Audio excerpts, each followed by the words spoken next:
It has been 3 weeks now since the Ohio train derailment, spewing toxic material into the soil, to the water, to the air. The NTSB says the crew of the derailed train tried to stop it after receiving an alert about an overheated wheel. Transportation Secretary Pete Buttigieg finally arriving at the scene yesterday. This was a day after former President Donald Trump was there to survey the damage. And now the White House facing backlash for the Biden administration's response. Watch. Mayor Pete, why did it take you an entire 2.5 weeks to actually get here to respond to East Palestine? Will you apologize to the residents of this city for the slow response? Is the president satisfied with the pace of the federal response there on the ground? What folks should, I think, feel at ease is that the president has taken this very seriously. When the president was in Poland, he took calls and called and reached out and got updates from his leadership in those agencies, and leadership matters as well. And that's what you're seeing instead of political stunts that we're seeing from the other side. Again, political stunts, as what it's called, from the White House press secretary, referring to former President Donald Trump visiting the site before the Secretary of Transportation. John Glasgow is joining us now from the Newsmax newsroom. He has more on the fallout after Secretary Buttigieg's visit to Ohio. Good morning, John. Yeah, good morning to you as well. Buttigieg under fierce criticism for not going to Ohio sooner and that slow response from the federal government. Buttigieg, though, he said that he wanted to let the EPA and the NTSB do its work before making the trip. He also says that he should have spoken out sooner. He toured the crash site yesterday, some critics saying that he even avoided questions from residents who pressed him on his late arrival. So the focus is now shifting to the crash investigation. NTSB releasing its first report. It found that the train was alerted 3 times by an alarm that was triggered by a hot axle. So the video that you're seeing there showed the wheel bearing was in the final stages of overheat failure before the train derailed. The NTSB says its crew acted quickly after hearing the alarm and then stopped the train. However, while applying the brakes, the wheel bearing failed, leading to the crash. So now the cleanup is also what a lot of people are looking at as well. The East Palestine community, they're skeptical right now. The EPA's claim that the water and the air are safe. The NTSB saying yesterday that it's time to put all these politics aside and help these residents move forward. Enough with the politics. I don't understand why this has gotten so political. This is a community that is suffering. This is not about politics. This is about addressing their needs, their concerns. That's what this should be about.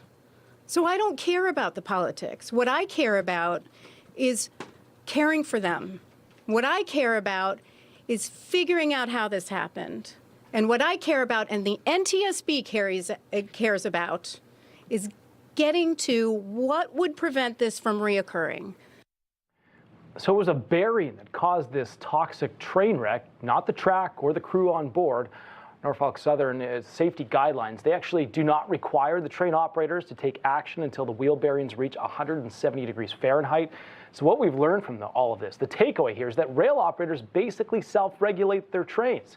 So the bigger question is, what new regulatory safety changes are coming? Will the government have more oversight over the trains? And should these communities know what's being transported through their towns? And should stiffer fines be handed out for rail operators in violation? So Norfolk Southern is going to have to pay for the cleanup, but maybe even more now that we know that this was 100% preventable. Sean, Emma?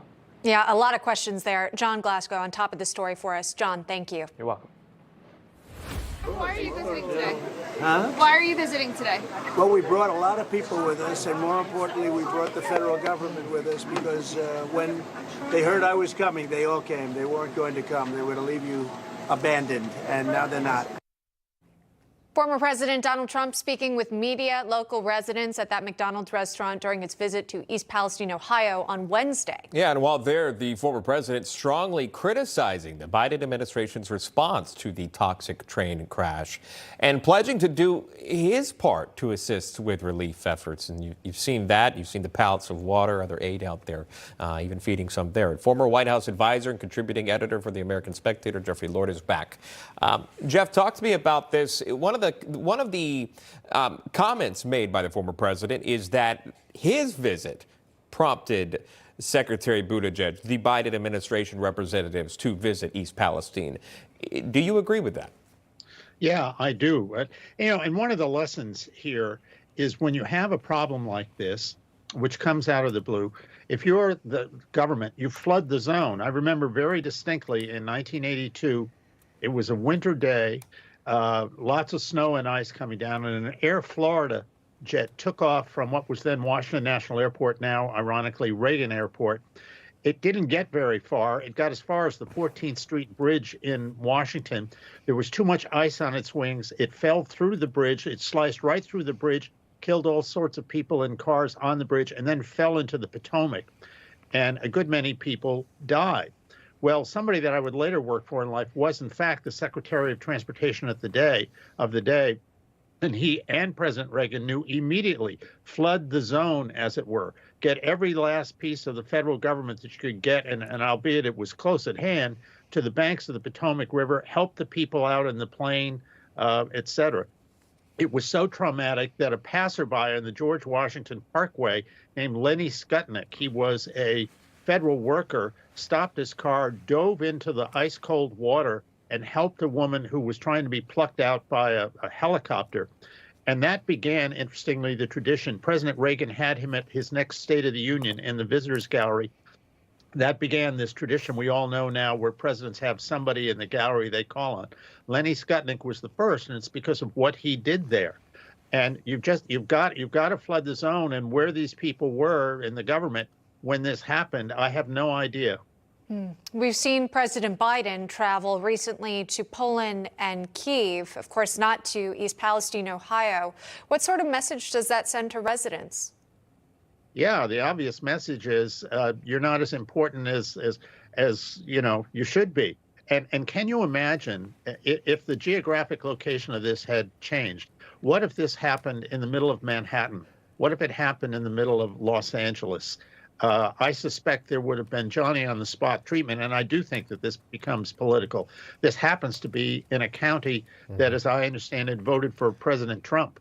And when he shows up, man, they went crazy for him, and they were grateful. And he shows up with water, and he shows up with resources. That's just who he is. He's built an entire career on taking action. So he does it here, and it's a real contrast with the Biden administration. We'll leave it right there. We appreciate that, Jeffrey Lord. Always good to see you. Have a great weekend. Good to see you, my friend. Thank you.